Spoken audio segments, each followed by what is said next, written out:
जय साई राम आप सभी साई भक्तों को। वेलकम टू बंदे हैं हम साई के।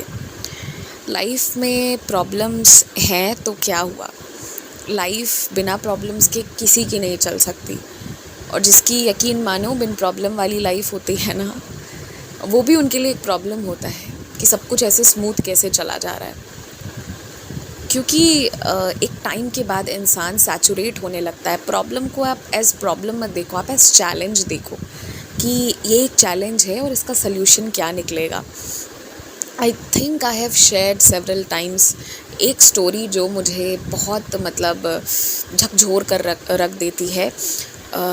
एक लेडी है, उनके husband he is a very reputed person. अपने मेहनत से ही उन्होंने वो चीज़ हासिल की। I will not tell the, पता नहीं पहले मैंने बोला है या नहीं, पर अब मैं उनके प्रोफेशन के बारे में नहीं बताऊंगी।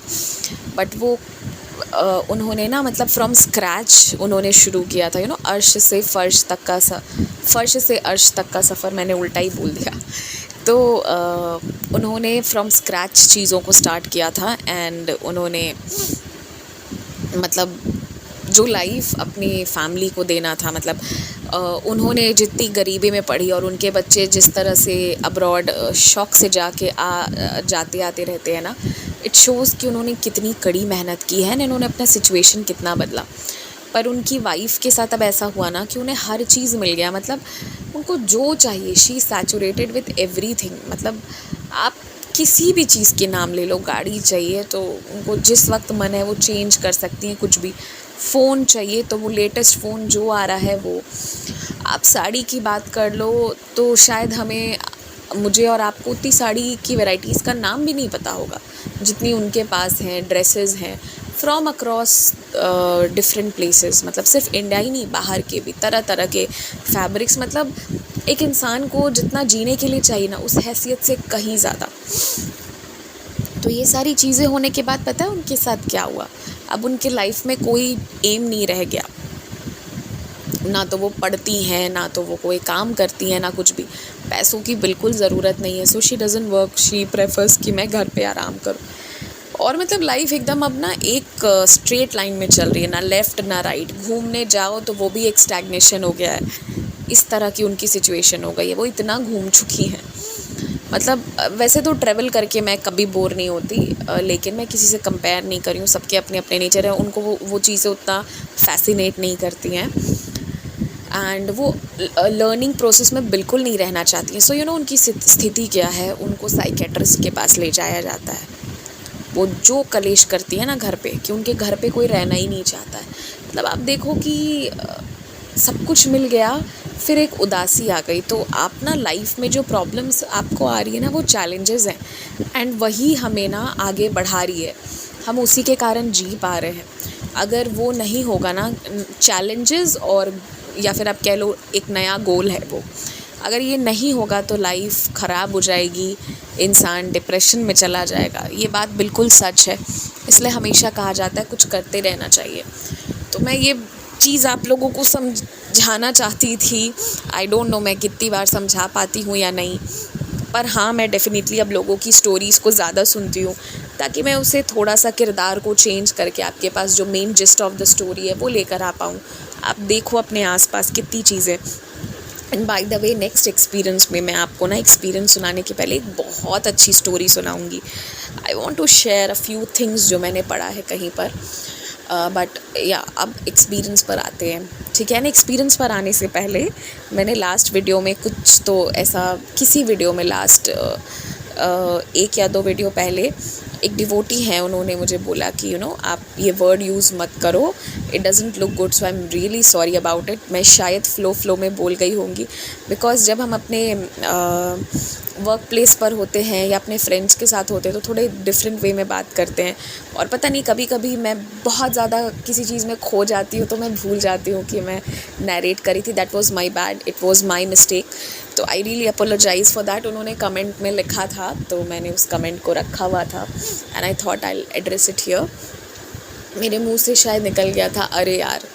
तो I really want to apologize for that. जिनको भी बुरा लगा हो या मेरे और पता नहीं किस वीडियो में मैंने किया, I will try to be careful.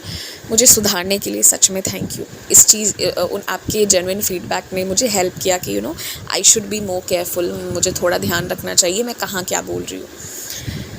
चलिए अब एक्सपीरियंस पर आते हैं। बहुत सुंदर एक्सपीरियंस है, इसे मैं बहुत माइन्यूटली नहीं सुना सकती, नहीं तो बहुत लंबा चला जाएगा। ये तकरीबन 15 इयर्स की इनकी जर्नी रही है। इन्होंने ना जब ज्वाइन किया था तो जिसे कहते हैं ना सिंपल एक डिग्री होना ग्रेजुएशन का, इनके पास वो भी नहीं था। मतलब ही वॉज नॉन ग्रेजुएट। इन्होंने 12वीं तक पढ़ाई करी, फिर उसके बाद मतलब घर पर गरीबी थी। आप पुराने बिहार के मध्यम वर्गीय या आप लोअर मिडिल क्लास फैमिलीज़ में की बात करेंगे ना तो बहुत स्थिति ख़राब रहा करती थी, और ये बिहार के ही हैं। तो इनके फादर ने कहा कि तुम बस काम करो। उन्होंने काम करना शुरू किया, जो भी काम मिलता छोटा बड़ा कोई सा भी काम होता इन्होंने करना शुरू किया, बिकॉज़ उनके पास कोई ऑप्शन नहीं बचा था। ऑप्शन कहाँ से बचता? जो इस तरह की फैमिलीज़ होती है ना, ये बस भूख मिटाना जानती हैं, बेसिक ज़रूरतें पूरी हो जाएं इतना ही सोचती हैं, तो ऐसे में कोई ऑप्शन नहीं रहता है।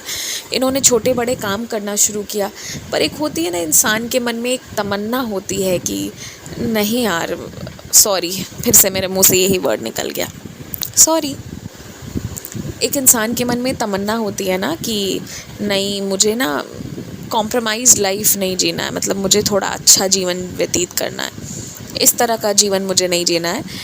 तो उन्होंने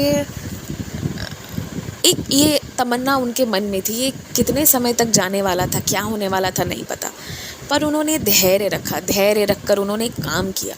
कभी कभी ना बाबा, हमारे जो साईं बाबा हैं, उनको कौन सी चीज़ पसंद आ जाएगी ना आपकी, इसका कोई ठीक नहीं है। मतलब वो किस चीज़ से इम्प्रेस्ड हो जाएंगे। किसी दिन आप किसी पशु पक्षी को खिला रहे होगे, उससे इम्प्रेस्ड हो जाएंगे, या किसी दिन किसी का आपने हेल्प कर दिया उससे हो जाएंगे, या किसी दिन आपके धैर्य और विश्वास से इम्प्रेस्ड हो जाएंगे। इसका कोई ठीक नहीं है। इसलिए कहा जाता है कि सारे अच्छे काम करते रहो, क्या उनको खुश कर दे और वो उनकी दृष्टि आप पर चल जाए ना, इसका सच में कोई ठीक नहीं होता है। इतना तो मैंने इतने एक्सपीरियंसेस में ये चीज़ मैंने फ़ील की है। This is the quality of Shiva, है ना, कि उनको आपकी कौन सी चीज़ पसंद आ जाएगी कोई ठीक नहीं है। एक बार एक व्यक्ति शिवलिंग पे पाँव रखकर सोना चोरी कर रहा था, एंड उनको वो चीज़ पसंद आ गई कि अरे ये मेरे पास आया, इसने मुझे स्पर्श किया। मतलब वो कितने भोले हैं, उनको भोले बाबा कहा जाता, और प्रकट हो गए, आशीर्वाद दे दिया। मतलब उनको क्या पसंद आ जाए, इसका मतलब ये नहीं है कि आपको गलत काम करना है, बट ये मैं कंपेयर करके बता रही हूँ कि मैंने एक्सपीरियंस सुनाया था ना कि किसी डिवोटी को बाबा और शिव एक लग रहे थे। तो मुझे फिर ये एक्सपीरियंस सुनने को मिला शिव जी का कि किसी शिवलिंग पे पाँव रख के वो चोरी कर रहे थे, और शिव जी उसी से प्रसन्न हो गए कि यार इसने मुझे स्पर्श किया, ये तो मेरी मंदिर आ गया। तब कैसे शिव जी है ना, वो सच में बड़े भोले हैं। तो उसी तरह से ना बाबा का भी है, उनको आपकी कौन सी चीज़ किसी दिन पसंद आ जाएगी, या कोई थॉट उनको आपका पसंद आ जाएगा और वो आपकी लाइफ में आ जाएंगे। ये सारी बातें ना रेलिवेंट इसलिए हैं इस एक्सपीरियंस से, क्योंकि इनका एक काम पकड़ाता। कभी होता है ना कि 800-900 रुपये महीने पे काम करना, या पर डे 40 रुपये पे काम करना, इस तरह से करते करते मतलब कभी फिर इनके साथ कुछ लोगों ने गलत करके इनको काम से भी हटा दिया अचानक से। कभी मालिक की दुकान बंद हो गई, या कभी कोई कम में काम करने वाला मिल गया तो हटा दिया गया। बहुत जगह ये भटके हैं, बाज़ारों के बहुत जगह पर भटके हैं ये। लेकिन उस मालिक की एक कृपा थी कि उसने ना इनको रोटी का इंतज़ाम कर देता था। इनको सुबह रोटी मिले या ना मिले, ये भूखे काम कर लेंगे। अगर रात में रोटी नहीं मिलेगी ना तो इनको नींद नहीं आती थी। तो वो ऊपर वाले की इतनी मेहरबानी थी ना कि रात तक खाने का इंतज़ाम हो जाता था। रात को बढ़िया से खा के वो सो जाते थे। दिन भर मिले नहीं मिले चला लेते थे अपना, और मिल ही जाता था, 2 वक्त तो हो जाता था। किसी दिन नहीं भी हुआ तो वो रात को ज़रूर हो जाता था, और इतना होता था कि खा के बढ़िया नींद आती थी। तो ये चीज़ इनके साथ एक होती थी, ये इन्होंने अक्सर देखा। फिर बाबा इनकी लाइफ में आए, ठीक है। अब कैसे आए ये सवाल अभी मत कीजिएगा, क्योंकि इस सवाल का जवाब हो सकता है ये डिवोटी खुद ही एक दिन आपको आ कर दे, और नहीं भी तो it's a long story. Long story short, बाबा इनकी लाइफ में आए। बाबा इनकी लाइफ में आए तो इन्हें पता चला कि ये वो भगवान है जो पेशेंस रखने कहते हैं। इन्होंने मुस्कुराया, इन्हें हंसी भी आई कि मैंने धैर्य रखा है। और इस धैर्य वाले जीवन में इनकी शादी की बात चल रही थी। मतलब वही कुछ उम्र होगा 23-24 साल। तो इन्होंने मना किया, ये नहीं करना चाहते थे क्योंकि इन्हें पता था कि मैं 2 वक्त की रोटी जुगाड़ नहीं पाऊँगा अपने खुद के लिए। तो जो व्यक्ति मेरे साथ है उसे अगर 3 वक्त चाहिए तो मैं कहाँ से दे पाऊँगा। तो एक इनकी और अच्छाई थी कि इन्होंने समझा कि शादी ना मजाक नहीं होता है। घर वालों ने कहा तो कर ले, या अपने ही पास्ट बुरी चीज़ों को छुपाने के लिए आजकल लोग करते हैं ना इस तरह से। इन्होंने ये रिस्पॉन्सिबिलिटी समझी और इन्होंने उस वक्त नहीं करी शादी। फिर बाबा की कृपा से ना इनका जहाँ पर एक काम लगा, वो थोड़े बुज़ुर्ग अंकल थे, उनके यहाँ इन्होंने काम करना शुरू किया। उनके बेटे से बातचीत होती थी। बातचीत में बेटे ने कहा कि तुम पढ़ते क्यों नहीं हो, पढ़ लो, तुम्हारा भला हो जाएगा। उसने इनको ना काफ़ी ज़्यादा प्रेरित किया क्योंकि वो लोग ठीक ठाक थे। मतलब वो जो उनका बेटा था वो रोज़ नहीं आता था, वो पढ़ा लिखा था, वो कोई अधिकारी, कोई ऑफिसर थे वो। तो वो इनको मतलब काफ़ी प्रेरित करते थे, देखो मेरी लाइफ बदली ना तुम्हारी भी बदलेगी, ऐसा कहते थे। ऐसी एक उम्मीद दिलाते थे। उन दिनों इन्हें लगता था कि पता नहीं ये सच्ची है कि झूठी उम्मीद है, पर कभी कभी इंसान अपने नहीं किसी और के विश्वास पे चल देता है, तो बस चल देता है एंड फिर कुछ सोचता नहीं है। तो एक दिन इनको भी सनक आया कि चलो अब जो भी हो मैं पढूं। तो ये सुबह पढ़ते थे और शाम को ये मतलब सुबह कॉलेज और शाम को ये जम के काम किया करते थे। उन लोगों ने इनकी काफ़ी हेल्प की, इनकी पढ़ाई लिखाई में काफ़ी हेल्प की। इनको वहाँ दोपहर का खाना मिल जाता था, तो इस तरह से इनको काफ़ी हेल्प हो जाता था। उन लोगों ने इनकी सच में बहुत हेल्प की और ये वहाँ लगे रहे। जब इन्होंने वो पढ़ाई पूरी की ना, एक स्पेसिफ़िक पढ़ाई, आप ये मान लो कोई स्पेसिफ़िक डिग्री हो सकता है, फॉर एग्ज़ाम्पल वो फार्मेसी हो या आयुर्वेद हो या कुछ भी हो। मतलब मैं आपको हिंट दे रही हूँ, मैं एग्जैक्ट नहीं बता सकती हूँ, ठीक है। उस तरह की पढ़ाई जैसे ही उन्होंने पूरी की तो इन्हीं लोगों ने ना उनको अपने इसी से रिलेटेड जो उनका दूसरा बिजनेस था उसमें लगा दिया। And he was shocked and happy at the same time कि अच्छा, इसलिए इन लोगों ने मुझे गाइड किया। तो ये काफ़ी विश्वासी थे और उन लोगों में ये थी कि वो ये समझ पाए कि ये व्यक्ति विश्वासी है। तो इनको ना काम पर लगाया अच्छी मतलब उस वाले बिज़नेस पे। फिर ये वहाँ काम करने लगे तो तनख्वाह भी इनको थोड़ी सी ज़्यादा मिली। तब इन्होंने शादी भी करी, शादी वादी भी हो गई। फिर मतलब लाइफ ऐसे ही स्ट्रगल से धीरे धीरे चलता जा रहा था, मगर उन लोगों ने इनको हेल्प किया, रास्ता दिखाया और अच्छे लोग थे वो। तो ऐसे करते क्या हुआ आपको पता है। अब वो जिस भी बिज़नेस में थे, फॉर एग्ज़ाम्पल अगर वो हॉस्पिटल में थे या फिर उनका मेडिकल शॉप था, जिसमें भी वो काम करते थे, 15-16 सालों के बाद, 15 साल के बाद लगभग, बाबा की कृपा से उन्हें थोड़ी सी ज़मीन प्राप्त हुई जो उन्होंने ख़रीदा। वो भी उन्होंने कहा कि ये एक साई डिवोटी थे, इन्होंने ज़मीन देखी, इन्होंने ख़रीद तो लिया, बुक तो कर दिया। इन्हें पता नहीं था मैं कैसे मेरा मतलब होगा। मैं सोचा पूरा जीवन शायद लग जाएगा बस इस ज़मीन का लोन चुकाने में, मगर इन्होंने वो ज़मीन ले ली। उस ज़मीन को लेने के बाद ऊपर वाला बाबा जी बैठे हुए हैं ना ऊपर, उन्होंने इनकी इतनी हेल्प करी ना कि कोई व्यक्ति आया और उसने इन पे विश्वास करके ना सामान इनको दिया और बोला कि तुम बनाओ, अभी तुम चिंता मत करो। मतलब उस व्यक्ति के मन में था, इन्हीं के जो मालिक थे उनके थ्रू ही वो आया था कि बस इसका थोड़ा भला करे, जैसे ना उनके दिमाग में था कि इसका भला हो। तो ये बाबा का ही डाला हुआ था। तो उस व्यक्ति मतलब उन लोगों ने हेल्प की, इनका बस एक फ्लोर ये बन गया। वो व्यक्ति जो 10-20 रुपए का मोहताज था, उसके लिए एक फ्लोर बनना सच में बहुत बड़ी बात है, बहुत बड़ा सपना है। गए तो ये अपने गांव के बाहर भी कहीं नहीं थे, ठीक है।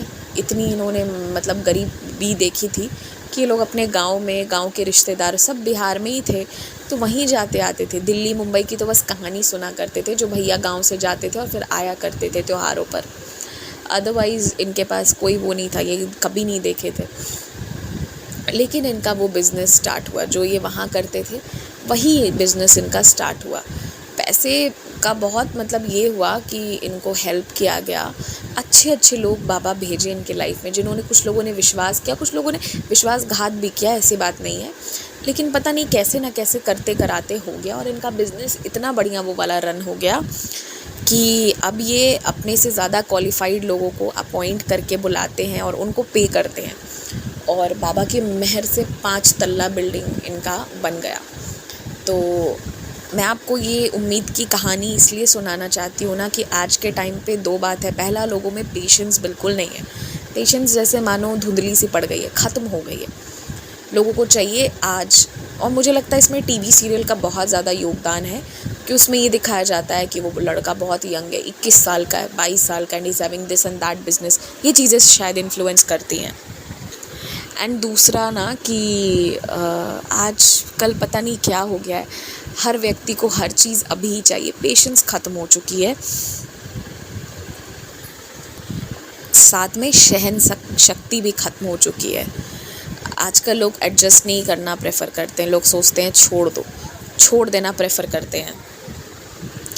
तो ये सारी चीज़ें अगर थोड़ा भी आपके अंदर है ना, ऐसा मुझे लगता है कि कभी कभी मैं भी धैर्य नहीं रख पाती हूँ, फिर मैं भी इन चीज़ों को याद करती हूँ। ये स्टोरी मुझे जितना मोटिवेट करती है क्योंकि मैंने सामने से देखा है ना, मैं देख रही हूँ सामने से, तो एकदम अब मैं आपको वर्ड टू वर्ड नहीं ना बता सकती कि कौन है क्या है, एड्रेस भी नहीं बता सकती, पर ये है और एकदम सत्य घटना है।